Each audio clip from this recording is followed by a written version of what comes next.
Good afternoon. Today we are working on PO17. It is a PO, so it's a power objective. These are the objectives that you really need to know. And we are almost done with this unit. Next week we are going to be taking our unit test, so make sure you're understanding all these algebra concepts that we're working on this week and last week. Make sure that you understand them all because we will be testing next week. So today is PO17. I can solve equations using multiplication and division. So solving an equation with multiplication or division is like addition or subtraction, like we did on PO16. So it's similar but different.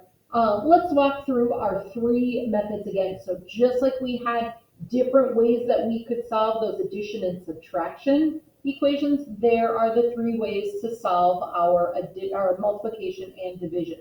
So we have our equation AN equals 32. So remember, when we have that number right next to the variable, it's like we have that multiplication sign there, but because we're in big kid algebra, we don't have to have that operation showing. We just know that when it's right next to a variable, when the number's right next to a parentheses, it means you are multiplying. So 8n means 8 times n equals 32. So let's look at what the logic would be if we have 8n equals 32. So what is the equation as a question? So we would start with that 8. 8 times a number. 8 times what number? Not a number, but we want it as a question. 8 times what number is 32? So when you think about that, 8 times what number is 32, you can come up with the answer. Because if you know your multiplication facts, you know that 8 times 4 equals 32. So you know n equals 4. If we do opposite operations, the opposite of multiplying by 8 is dividing by 8. Dividing both sides of the equal sign by 8 will get the variable by itself. So like we talked about yesterday, if you're adding, you want to subtract. So now if you're multiplying, you want to divide. And if you're dividing, you want to multiply. And like we talked about yesterday, it's like doing those equivalent fractions. Whatever you do to the top of the fraction, you do to the bottom of the fraction. Now it's whatever you do to one side of the equal sign, you have to do to the other side of the equal sign. So if we have 8n equals 32, here I'm multiplying the 8 times the n, so I want to divide by 8. So 8 divided by 8 is 1. So it would be 1n, but anything times 1 is that number itself. So we can just call it n. We know that there is a 1 in front of it because it's 1 times n, but we don't have to write that 1. So we have n, and then we have 32 divided by 8. Remember that fraction bar means divide. 32 divided by 8 is our 4. So you could either write it as a fraction bar, or you could do 8n equals 32, and you could write the division symbol. It means the same thing. So 8 divided by 8 is 1. 1 times n is n, so I just have to put the n, knowing that there's a 1 in front of it. 32 divided by 8 is 4. So it means the same thing. Then we have our fact families. So we have 8n equals 32. We could say n times 8 equals 32. Then we have our division. 32 divided by n equals 8, and 32 divided by 8 equals n. So we know 32 divided by 8, those are fact families that we can say really quick. And we could say n equals 4 right away because we know 32 divided by 8 is 4. As with any equation, once you find a value for the variable, plug it into the original equation. Check your work. You should always check your work to make sure that you found the correct answer. So if we say 8n equals 32, if I'm saying n is 4, I'm going to say 8 times 4 equals 32. And I say 8 and 4 is 32. 32 equals 32. So I'm going to solve it all the way to saying it's a true statement. One side of the equal sign is equal to the other side. Like we did on PO16, we are going to do the first few doing two methods. So if we look down at the bottom of the page, use two methods from above each time, solve for the variable in the equation. So I am looking for your work, and I am looking to see that you checked it just like on yesterday's. So looking for our work, we need two methods. So first I could write it as a question. N times what number is 90? And then I could say, well, n times what number is 90? I know n times 10. So 9 times 10. 9 times n. 9 times 10 would be 90. I could do it doing opposite operations. 9n equals 90. I'm going to divide each side by 9 because I was multiplying by 9.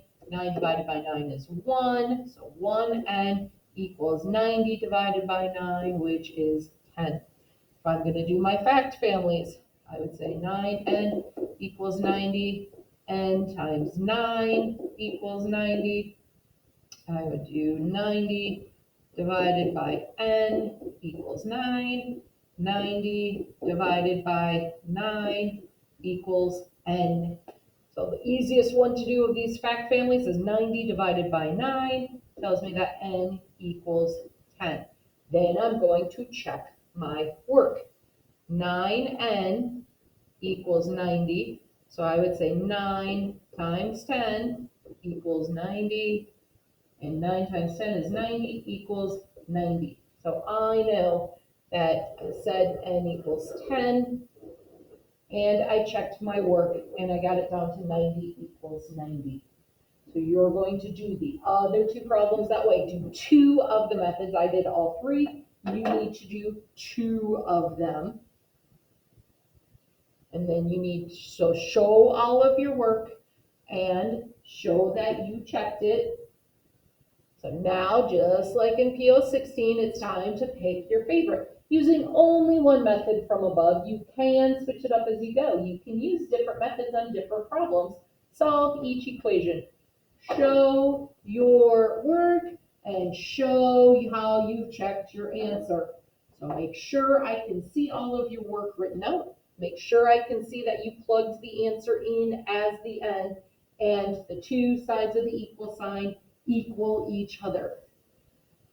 So remember, when we are working with negative numbers, that you are thinking that through, what the rules are. So if we have negative 11 times n equals 66, if I'm doing the opposite, that's multiplying, so I want to divide by a negative 11, because a negative divided by a negative would give me my positive n. So what I do to one side, I have to do to my other side. 66 divided by negative 11. So make sure that you are carrying that negative through. You're doing it on both sides. 66 divided by 11 is 6. And then it's a positive divided by a negative. They are unlike signs. So my answer would be negative. Then I'm going to put it back in and say negative 11 times negative 6 equals 66. Negative times a negative is a positive. 11 times 6 is 66. And I can see that 66 equals 66. So make sure you are checking those negative numbers. It's very important. Remember that two like signs will equal a positive. Two unlike signs would equal a negative. So then if we come down, let's do this one. We have n over negative 10 equals 20.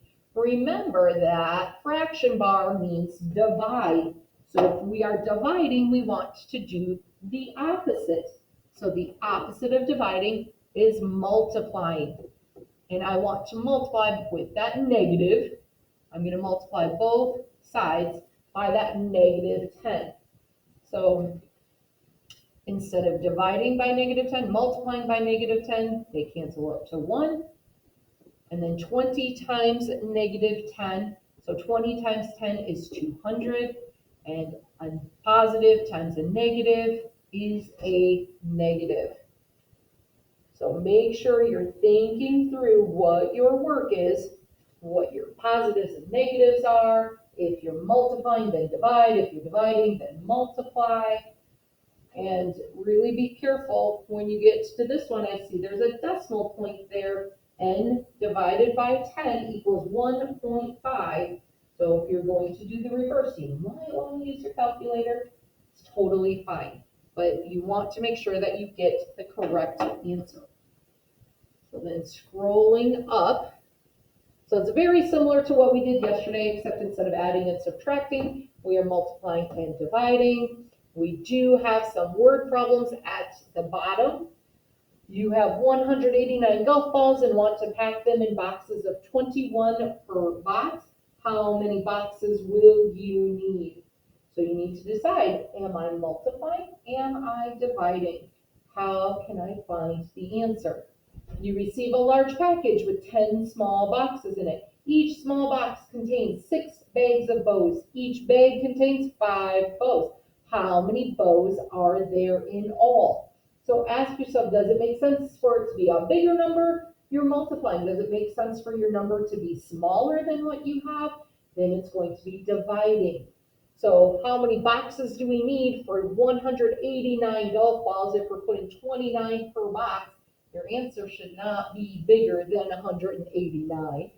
So you want to make sure that you are doing the correct operation. So always look at the answer that you get. You might do your math correctly, but you use the wrong operation.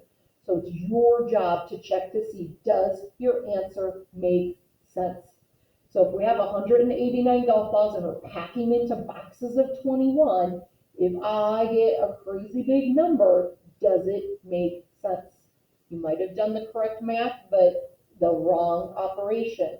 So when you check your math, it might make sense, but when you look at what the question is actually asking, it might not make sense. So always, always, always check to see if the answer is logical. Would that make sense? So with that, I'm going to say I hope you are well. I hope to see you soon. Have a wonderful day.